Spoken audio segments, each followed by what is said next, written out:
Hi guys! So, welcome to The Letter. So I actually wanted to play this game when it first came out, but I wasn't able to, unfortunately. So, without further ado... Oh, God!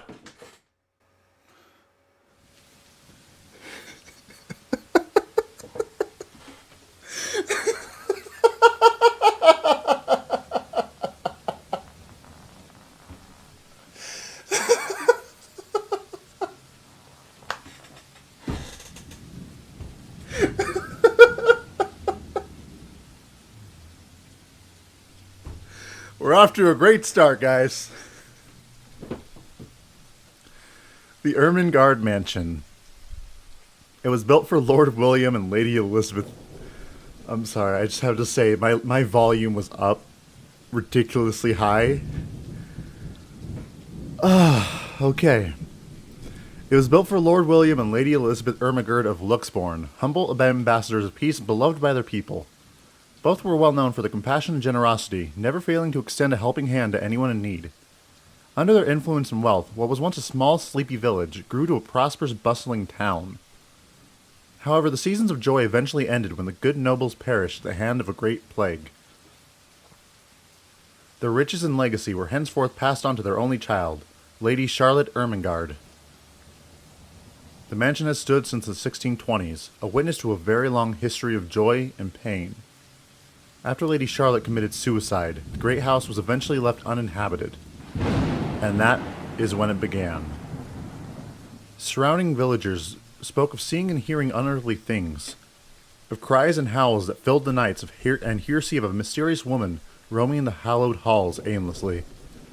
People who dared enter its walls were simply never heard from again. Even after 400 years, these stories remain, much like the house itself. Whispers about the once great house, its legend and its curse, still fall upon the villagers' ears. In spite of this, the current owners are convinced that these stories are nothing more than a hoax. With little regard for the truth, they had Briar Realty Corporation place the property back on sale.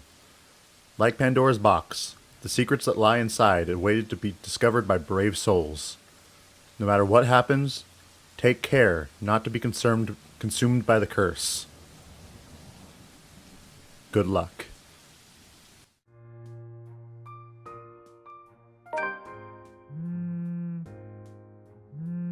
Hello? Isabella? Are you there? Where are you? Oh, it's fully voiced. Nice. I'm gonna do something real fast. I set the text speed really high, but it's a little too fast for me. So, a familiar jittery voice comes from the other end. Oh, hey Rose. I'm at St. Goretti High. What's the matter? What do you mean, what's the matter? It's the mansion, silly. I'm here and you're late. Jeez, we're on shift together. You promised. Oh my god, please don't tell me you forgot. You were planning on leaving me to check this place out on my own, weren't you? Yes, I was, Rose. You chickened out. Calm down. You know I take my promises seriously. I'd like to believe that.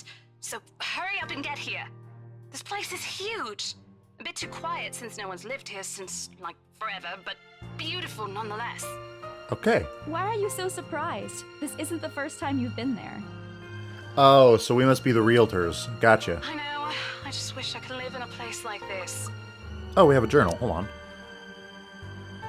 What? Okay, I'm just gonna ignore that. Profiles. Maria Isabella Grace Cruz Santos. That's a name. Gemini, 26 years old. Okay, so she is old enough, but what's she doing in a high school? Okay, third child among 7, daughter of a laundrywoman and jeepney driver. Went to public school, is average, but took to art easily.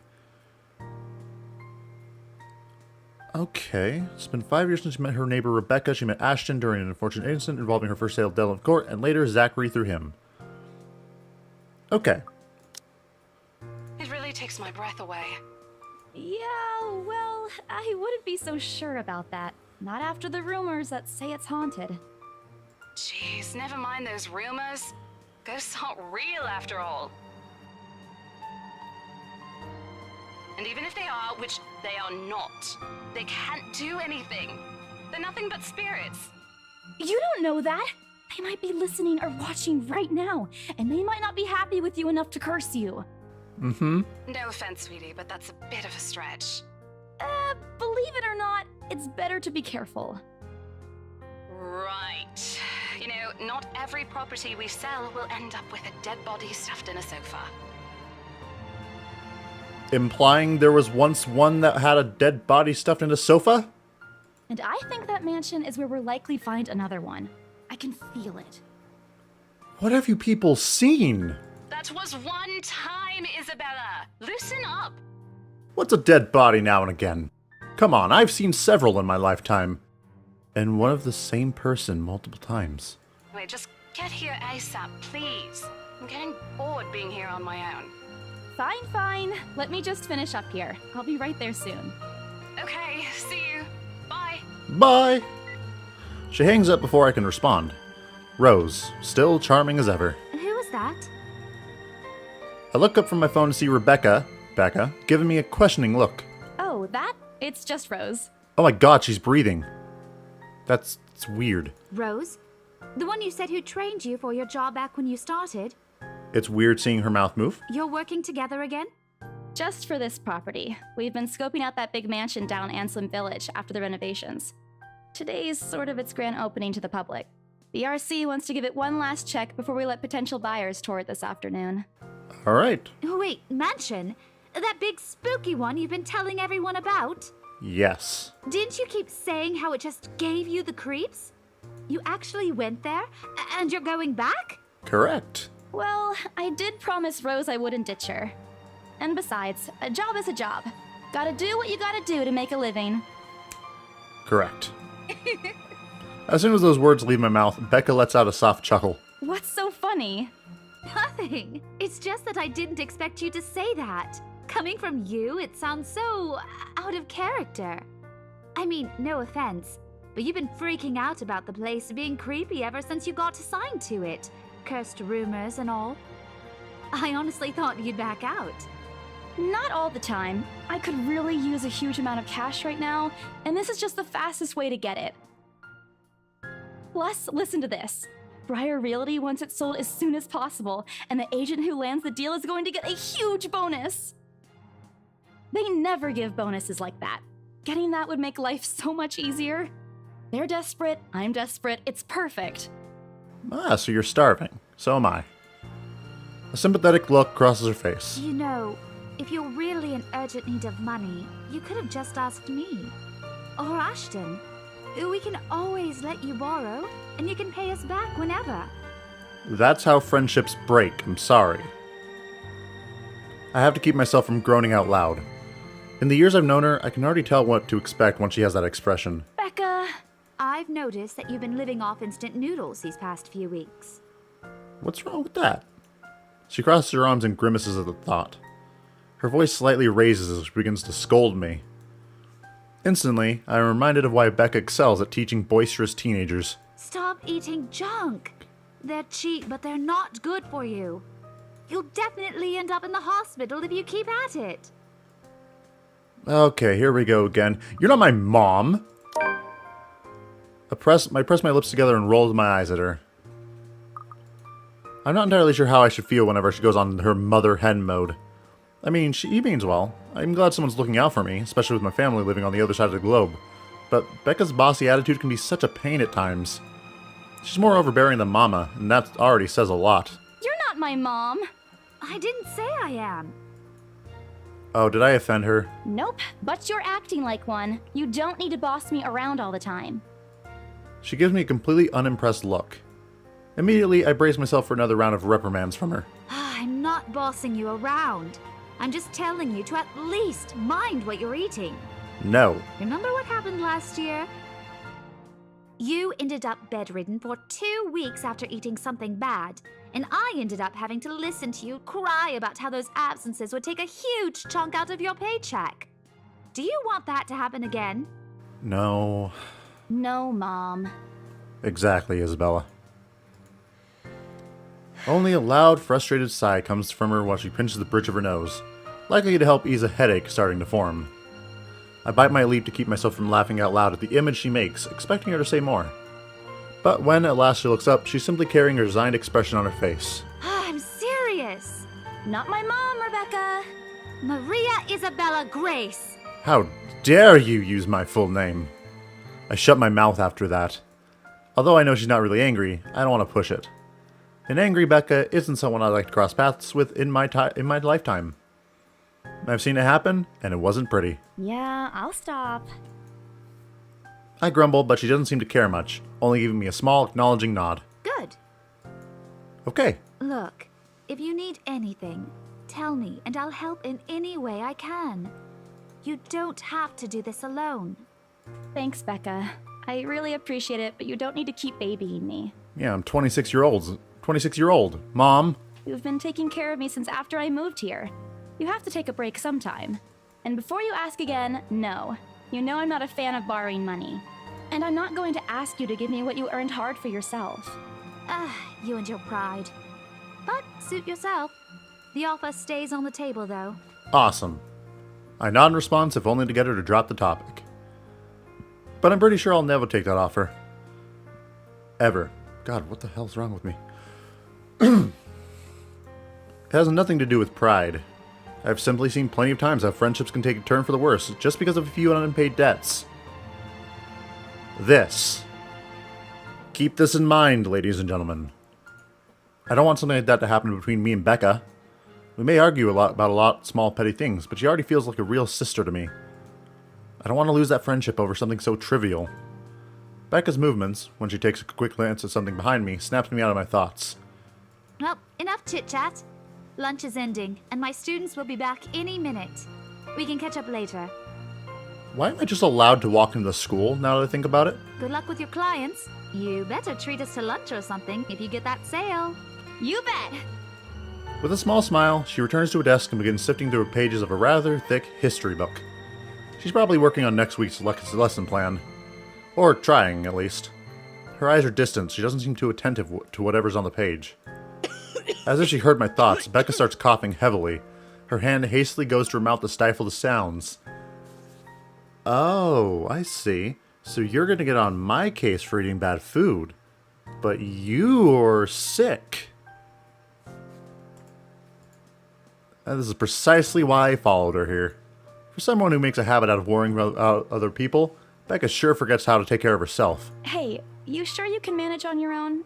I mean, you're still a bit feverish. Hush, dear. Don't you worry about me. The roles have been reversed. I'll just drink some medicine and I'll be right as rain. I level her with a flat look. She has had a cold for the last couple days now. Something about the strange weather not agreeing with her lately. And despite my advice to take the week off and rest, I found her apartment empty when I dropped by this morning. She even left the medicine her doctor prescribed. Look who's being stubborn now. You shouldn't even be working right now. Seriously, you big baby. I'll be fine. For now, just go to work and stop making that Rose girl wait for you. I'll call you if I still feel bad, and you can come pick me up if it makes you feel any better. It does make me feel better, thank you. She offers me a reassuring smile and I can only sigh. Why do I even bother? There's no stopping her once she's decided on something. Defeated, I reach inside my bag to pull out the same bottle of medicine she left earlier. She looks at it warily when I place it in front of her. Unfortunately for her, this is the one thing I'm not letting her have her way. All right, but don't forget what the doctor said. Drink this on time. I'll see you later, okay? There's an amused gleam in her eyes when she sifts them back to me. Look who's playing the mother hen now. Yes. Rebecca! Okay. I won't tease anymore. I'll make sure to drink it, Mom. Thank you. Before I can retort, she casts another look at the clock. I take that as a sign to finally end the conversation in my short visit. With that small wave, I leave her alone to the classroom and her thoughts. I hail a passing taxi to take me to the property as soon as I leave the school grounds. The Briar Realty Corporation. Excellent. Zarbucks. Okay. The mansion's on some ways out of the countryside, but I don't have trouble giving the driver directions. Apparently... Wait, hold on. Is that basic elevator music? I love it. And that's a horn. Apparently everyone in Luxport City knows of it, including every bit of rumor surrounding the place. In fact, just the mention of its name is enough for locals to give you cautious sidelong glances. I learned that the hard way the first time I commuted there, and it only boosted my belief that there's something more to the house. Even the news of it being renovated and placed back up on the markets got quite a stir. Thankfully, it died out a few weeks later. The place would have become a lot harder to sell otherwise. I avert my eyes from the window once the buildings shrink in the distance. We had a glimpse of a countryside soon, and although a quick glance at my watch tells me we're still a few minutes away from our destination, might as well get some work done. Rose did ask me to review the mansion's documents. I already looked over them last night, but you never know when things may go wrong. Life has a way of messing things up like that. Halfway through reading my papers, the phone rings again. I pick it up without looking, nearly tucking it between my ear and my shoulder. It's probably just Rose again anyway. Rose? Oh, no, it's Ash. Guess again. That voice. Ash. Bingo. Hey, what's up? Just checking if you're still cool later this evening. I'll always be cool, nerd. You mean that thing with Zach? Yeah, What thing? he even called in the middle of the night just to remind me. No, don't worry. I didn't forget. I'll be there. Cool, I'll see you later. What time do you get off? Around 6 p.m.? I don't know. It's the first day of the Ermengarde Mansion's open house, and we're expecting quite a number of potential buyers. I'll be booked the whole afternoon. Ermengarde Mansion? Yes, Ermengarde Mansion. You know, the big Jacobean mansion at Anselm Village? I'm on my way there right now, actually. On your own? No, with the delivery driver. Yeah, well, Rose is already there, but yeah. I see. Looks like the scaredy cat finally toughened up. Shut up! Ash chuckles and I can't help but roll my eyes upon hearing it. Ash, you are a godsend. I'll see you later. Drop me a call when you're done. I'll see if I can pick you up. Well played, game. Well played. Whatever. Bye. Stupid asshole. Always teasing me whenever he sees a chance. I'll show him who's tough. I'll punch a ghost in the face. It takes a few more minutes until I finally reach the infamous mansion. There's something new in here. Hold on.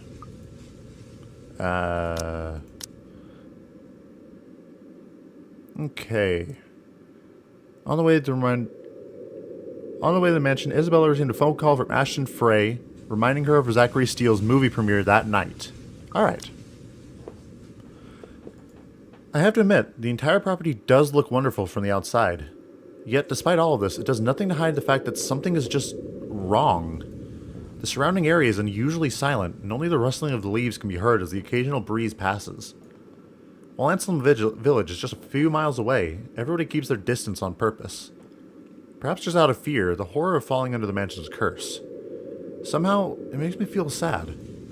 The lack of immediate human presence just makes this place all the more eerie than it has any right to be. If it's uncanny in broad daylight, I can't imagine how this place looks at night. Are you planning to go inside that place, Missy? Oh, you betcha bollocks. The voice nearly makes me jump out of my skin. Without completely taking my eyes away from the house, I gave the driver a confused nod. A beat passes while I wait for him to say more, but his only answer is a non-committal hum. Belatedly, it occurs to me that he must have been waiting for my payment. I mentally slap myself for spacing out and promptly hand him the fare with an apologetic look. I expected him to leave as soon as I paid, but there's a hesitant expression on him, as if something hasn't been said yet. Is there something wrong? Look, Missy, I'm sure you've heard what the people are telling everyone about that place. But that place is haunted. By the way, I'm not an actual taxi driver. It's called an Uber now. We live in 2018 now. Come on. Nobody likes to be disturbed when they're at peace. And I'm pretty sure whatever they say is in that house doesn't want to either. I admit they did a good job fixing it up, but there must have been a reason why even distant relatives of the family who used to own the house never lived in there despite inheriting it. No wonder they wanted to get rid of it. Maybe they just didn't like it? You never know. He drives off after, but what he said just left a foreboding feeling in my gut. I breathe out a heavy sigh as I approach the house. Also, I just realized, where's Rose? After hearing enough of the rumors, I should have expected the conversation to take that turn. But I'm already here. Backing out is completely out of the question. It's not like I have a choice anyway. If I want to get out of that bonus and commission, one way or another I've got to sell this property. The door is ajar when I get to it, however, while my own copy of the key is dangled uselessly in my hand. Rose must have left it open when she arrived. That's weird. We may be the only people here this early, but I've never known her as someone careless.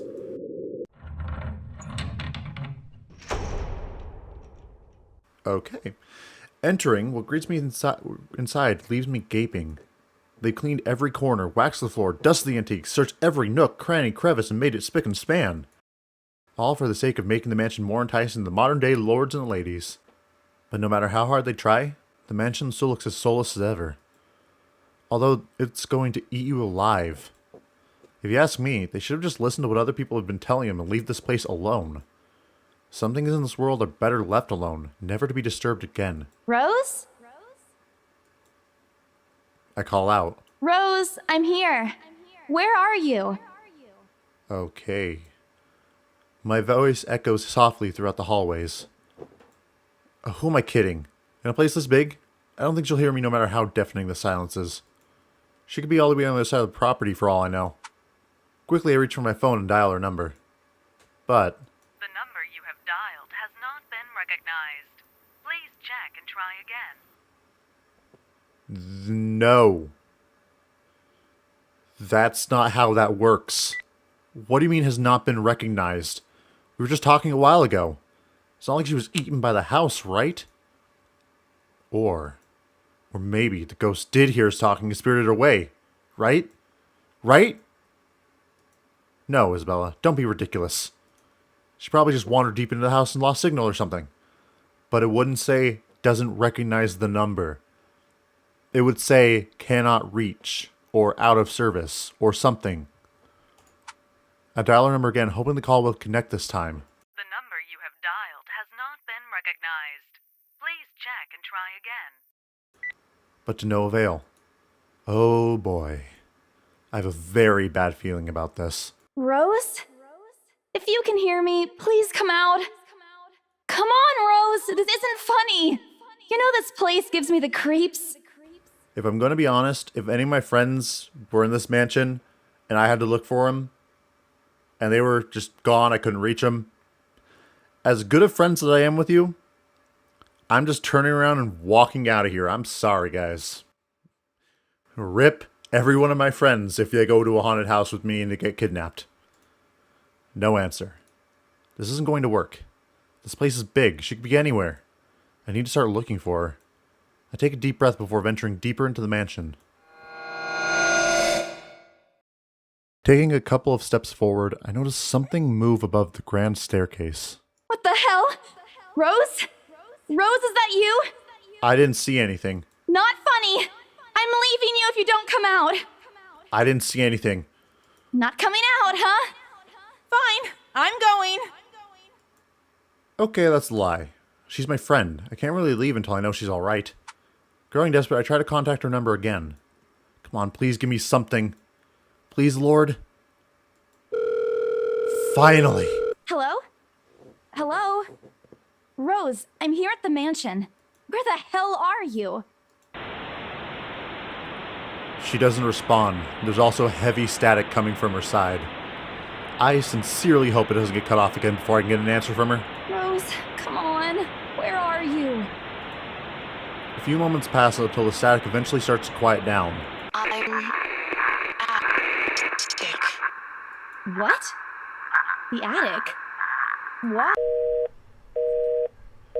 No, no, no, no, no! Do I really need to go there?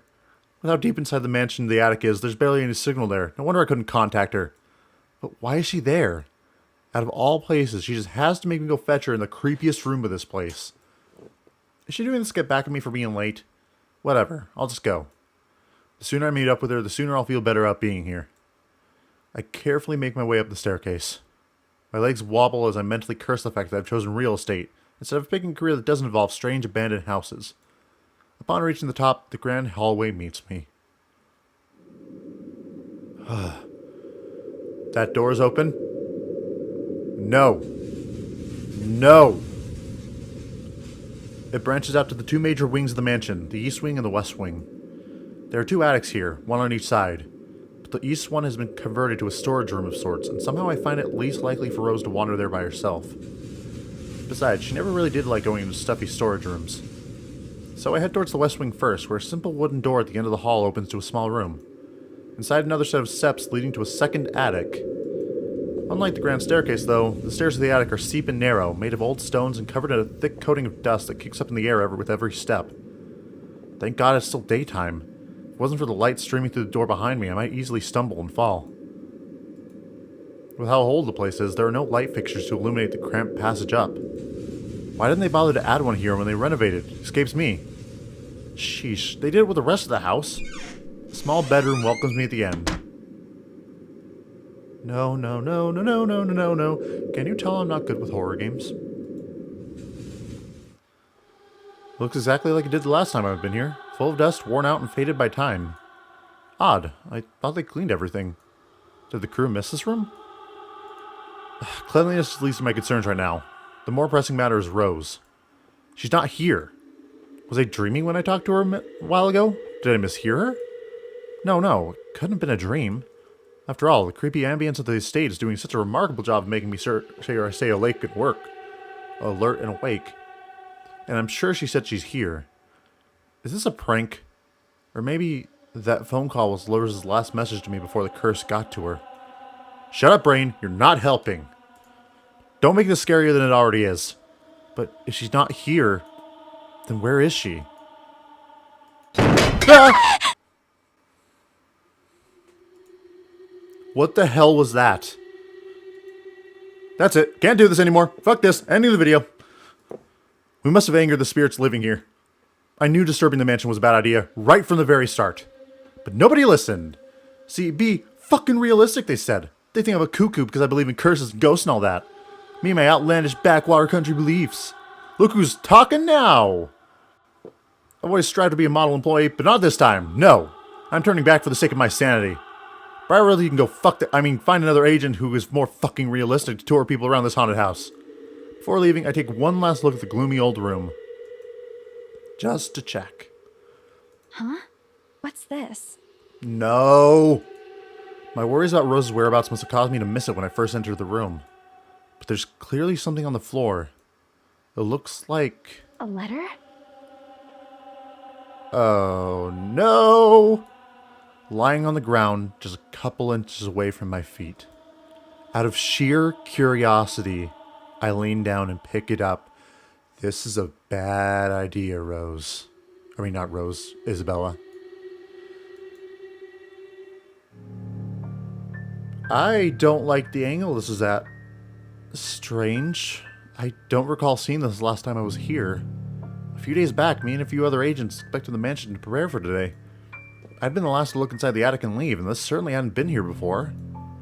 Someone must have left it in this room since then. Did Rose leave this for me? Was she here a while ago? I couldn't have missed her, though, could I? There's only one set of stairs leading to the attic. The letter isn't exactly in pristine condition. In fact, it looks rather ancient. The paper's so thin and rough, I'm worried it will fall apart if I so much as touch it. But with great care, I open it, and what I read shakes me to my core. What? Oh my god.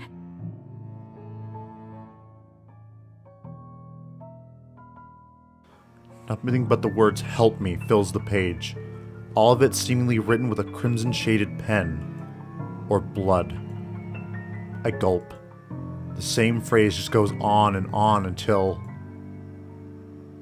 Send this to 5 people. Or else. Or else what? Or else what? Oh, it's a chain letter. As quickly as I can, I scan the back of the paper and peek into the envelope to make sure I'm not missing on a second page. But there's nothing. No. Oh, please, no. My hands tremble as dread creeps over me. This room is suddenly getting colder. I need to get out of here. Folding the paper in half, the sight that grips me next has me frozen on the spot.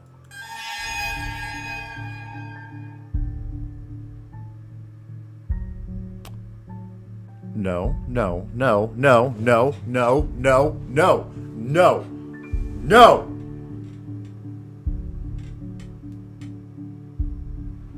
Fuck you very much. I hate that I've chosen this to be my hobby.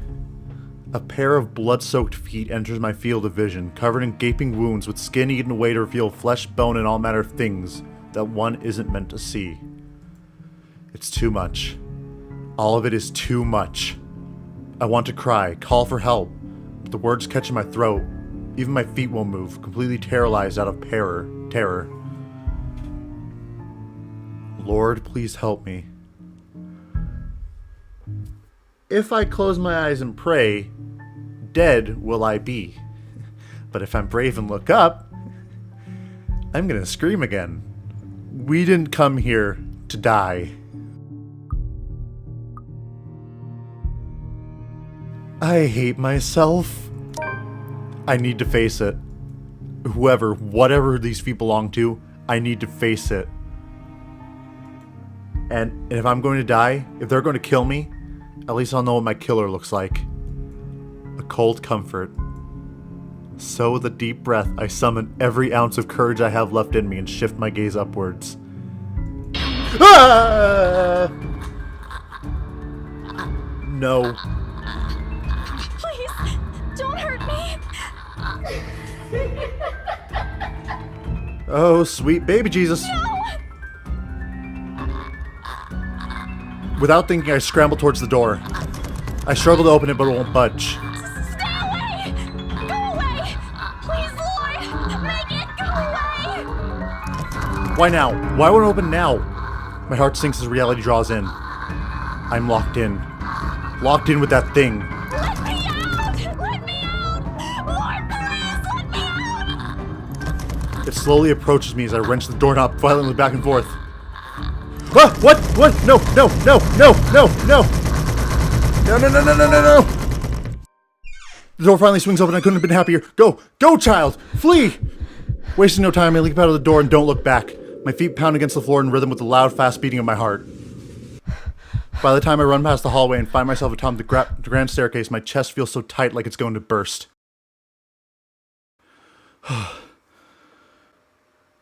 So, there's QuickTime events. That's cool. Racing down the stairs, a breathy laugh escapes me and my shoe slips and I find myself falling until my back hits the ground and pain racks my body. Oh, no, no, no, no, no. My head grows fuzzy and my vision dims as I fight to stay conscious. No. Go away. The last thing I see are those feet before all I know is darkness.